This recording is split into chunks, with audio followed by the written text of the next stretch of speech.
How did the apostles die?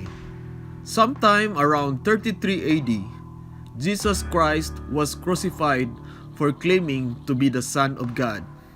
Shortly after, his followers said he had been resurrected, and they began preaching the gospel. This simultaneously sparked the movement that became Christianity and made them targets for same persecution Jesus faced. Some of them would eventually die the same way he did. Jesus' closest followers were the apostles, known as the 12. As leaders in the early church, each of the apostles played an integral role in spreading the church throughout the ancient world, and many of them died as a direct result of their ministry efforts, often at the hands of the people they were called to reach.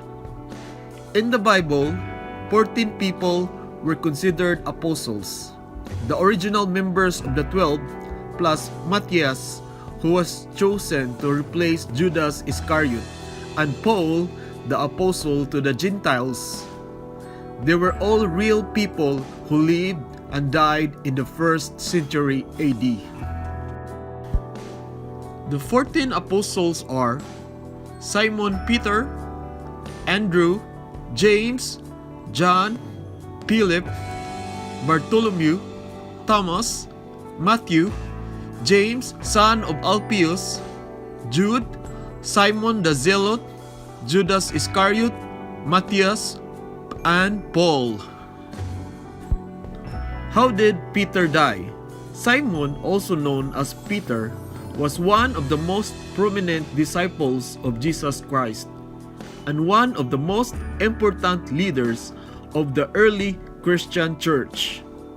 According to church tradition, Peter was killed by Emperor Nero around 64 AD after the Great Fire of Rome, which he famously blamed Christians for starting. A 2nd century apocryphal text called Acts of Peter was the first account claiming Peter was crucified upside down, which was allegedly because he didn't consider himself worthy of dying the same death as Jesus. Eusebius, the father of church history, quotes, "Peter was crucified at Rome with his head downwards, as he himself had desired to suffer." Roman soldiers had a reputation for experimenting with variations of crucifixion.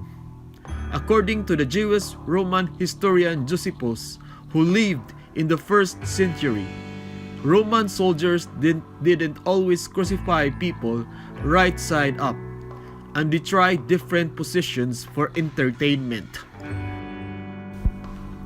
How did Andrew die? According to tradition, Andrew was martyred by crucifixion in the Greek city of Patras around 60 AD. Like his brother Peter, Andrew didn't consider himself worthy to die in the same way as Jesus, and so he was bound, not nailed to a cross which was hung in an X shape instead of a T. For this reason, an X-shaped cross is sometimes referred to as St. Andrew's Cross.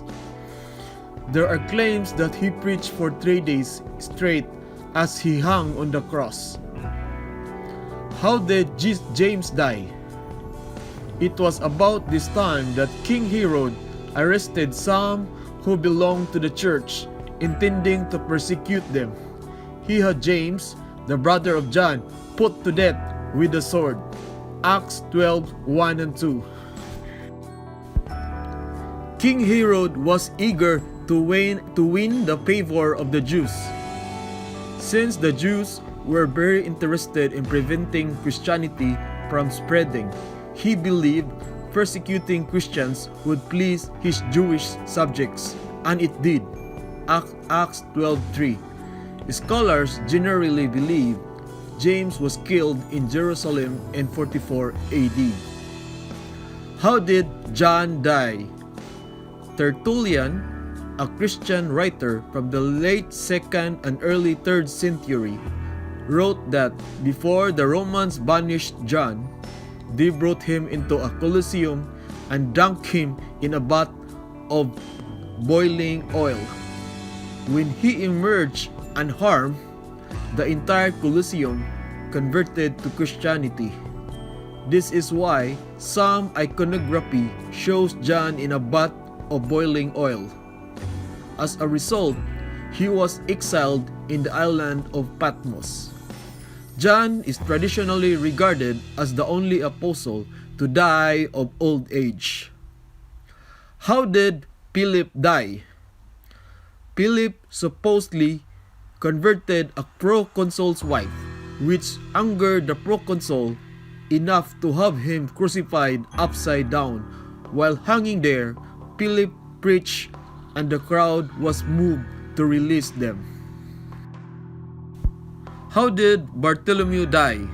The most popular and prolific tradition how Bartholomew died is that he was flayed and then beheaded, which is why most art portraying him either shows him holding or wearing his skin or associates him with flaying knives. Fox's Book of Martyrs claim that in India, he was at length cruelly beaten and then crucified by the impatient idolaters. Another tradition claims he was beaten unconscious and drowned in the ocean. However Bartholomew died, it was probably pretty gruesome. All of the traditions connect Bartholomew's death to his ministry. How did Thomas die? The Acts of Thomas says he was martyred in Milapur, India, where he was stabbed with spears. Syrian Christian tradition specifies Thomas was martyred in Milapur on July 3, 72 AD, noting that he was killed with a spear. How did Matthew die? Early records of Matthew's death claimed he was martyred.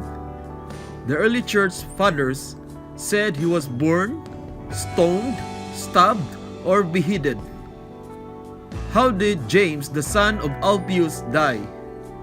Tradition tells us that James the Just was pushed from the pinnacle of a temple he was preaching at, and then beaten with fuller's club and stoned to death. How did Jude die? It's traditionally believed that Jude was martyred in Syria on his missionary journey with Simon the Zealot. According to tradition, Saint Jude suffered martyrdom about 65 AD in Beirut, in the Roman province of Syria. How did Simon the Zealot die? In the 5th century, Moses of Corinth wrote that Simon the Zealot was martyred in the kingdom of Iberia. The Golden Legend says he was martyred in Persia in 65 AD. Ethiopian Christians believe he was crucified in Samaria. Another account says he was crucified in 61 AD in Britain. In the 16th century, Justus Lipsius claimed he was sawed in half. How did Judas Iscariot die? He committed suicide shortly after betraying Jesus.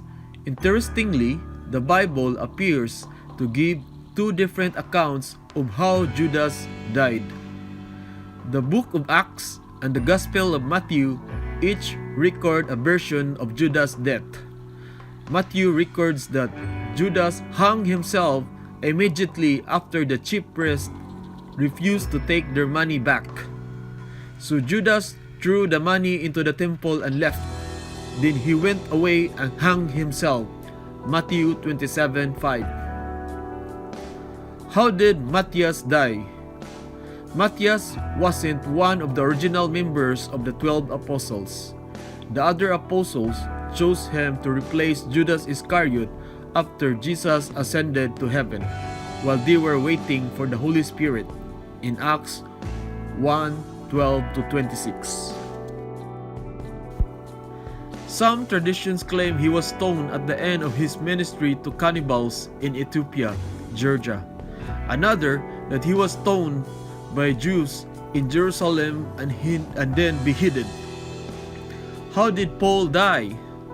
Paul wasn't one of the 12, but he's one of the only other people who is universally considered an apostle.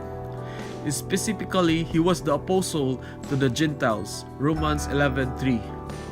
His death isn't recorded in the Bible, but it's one of the more well-documented martyrdoms in the early church.